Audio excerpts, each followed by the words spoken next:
Saadiah adalah bintang bertuah. Nama Seniwati Saadiah sudah tidak asing bagi peminat filem Melayu klasik.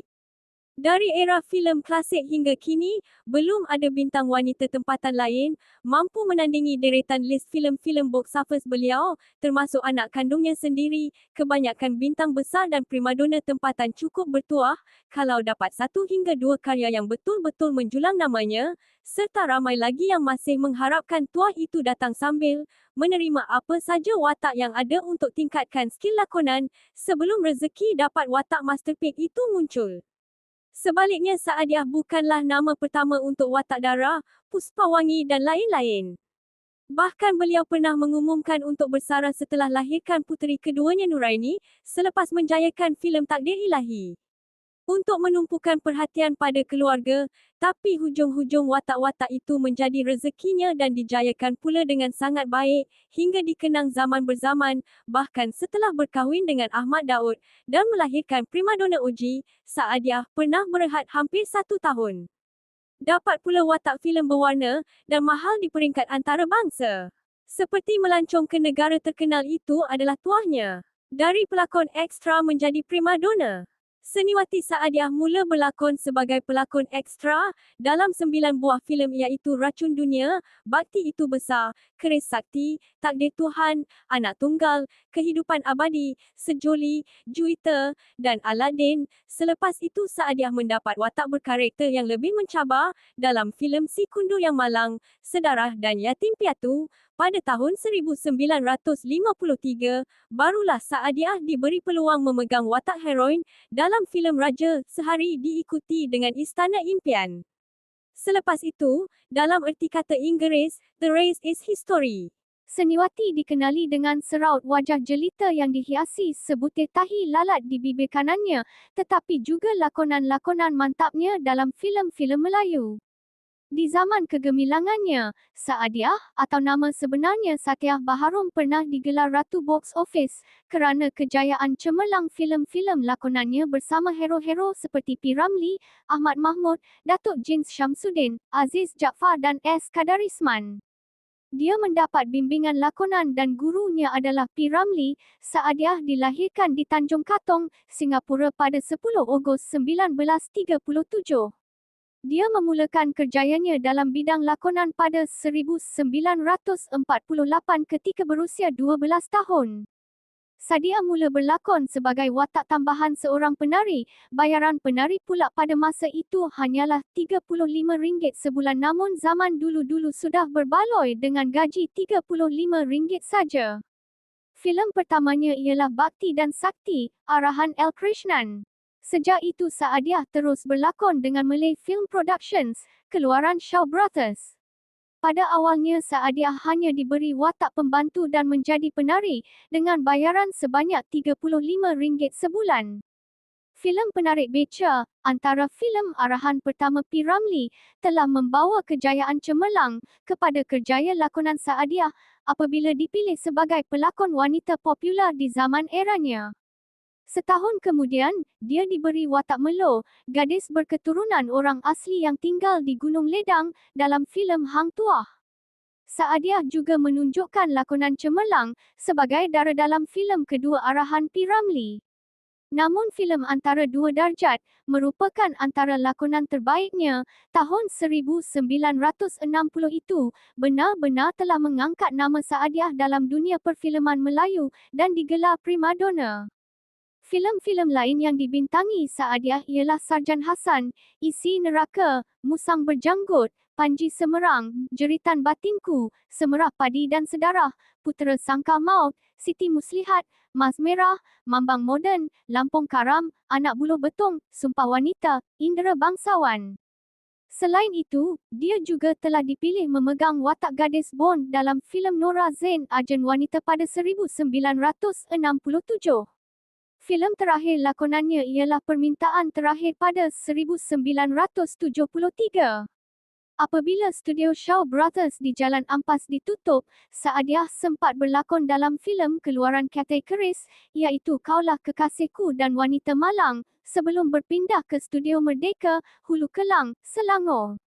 Filem pertama lakonannya di Kuala Lumpur ialah Bukan Salah Ibu Mengandung, arahan Jamil Sulong, dan filem Sumpah Semerah Padi dan Sumber Ilhamku.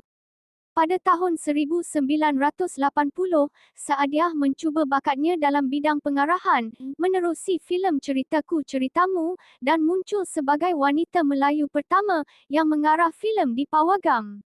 Menarik sekali kan? Pada Festival Filem ke-12 pada 1995, Saadiah dipilih menerima anugerah seniwati veteran dan menjadi salah seorang daripada 8 seniman, seniwati dan pengarah yang dicalonkan untuk menerima anugerah P. Ramlee.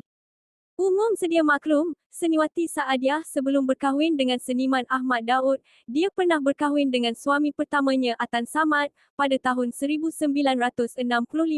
Beliau merupakan seorang penyanyi dan penari. Ketika itu seniwati Saadiah baru berusia 16 tahun. Mereka dikurniakan 3 orang anak perempuan yang bernama Azizah, Nuraini dan Rohaya. Semasa berlakon filem Penarik Beca, bergandingan dengan P. Ramlee, Saadiah sedang mengandungkan Azizah. Nama anak sulungnya Azizah diberi sempena watak ibunya dalam filem itu, sekaligus menaikkan nama seniwati Saadiah pada masa itu. Azizah memilih untuk menjadi orang biasa menjadi guru, manakala kedua anaknya yang lain menjadi pelakon seperti ibunya.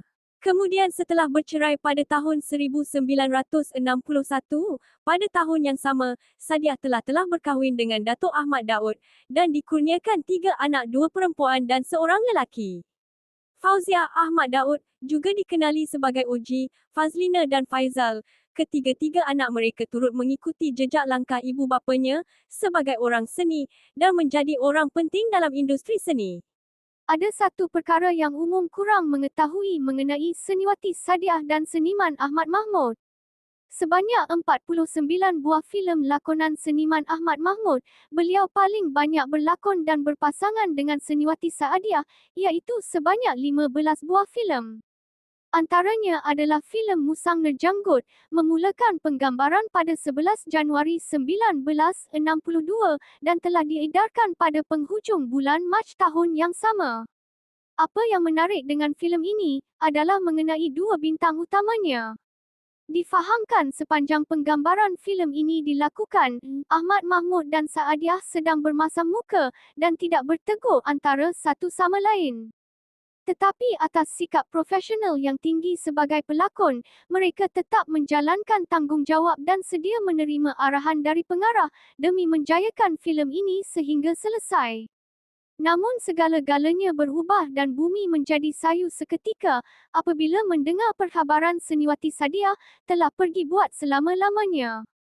Melihat satu perkongsian duka yang ditulis oleh Oji Ahmad Daud di laman Instagram miliknya yang berbunyi, "Aku kehilangan wanita tercantik yang aku sayangi. Dia wanita yang cantik segala-galanya, akhlaknya, imannya, tata tertibnya dan bakatnya.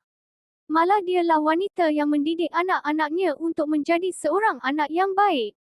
Begitulah ratapan Oji. Saadiah telah menghembuskan nafas terakhirnya pada usia 69 tahun setelah mengalami sesak nafas setelah uzur sejak 6 bulan lalu akibat penyakit kencing manis dan buah pinggang. Hanya Nuraini, 49, anaknya daripada perkahwinan pertama, berada di sisi seniwati itu saat dia menghembuskan nafasnya yang terakhir. Sementara Fauziah atau lebih dikenali sebagai Oji tidak berada di sisi ibunya kerana menghadiri rakaman rancangan di sebuah stesen TV.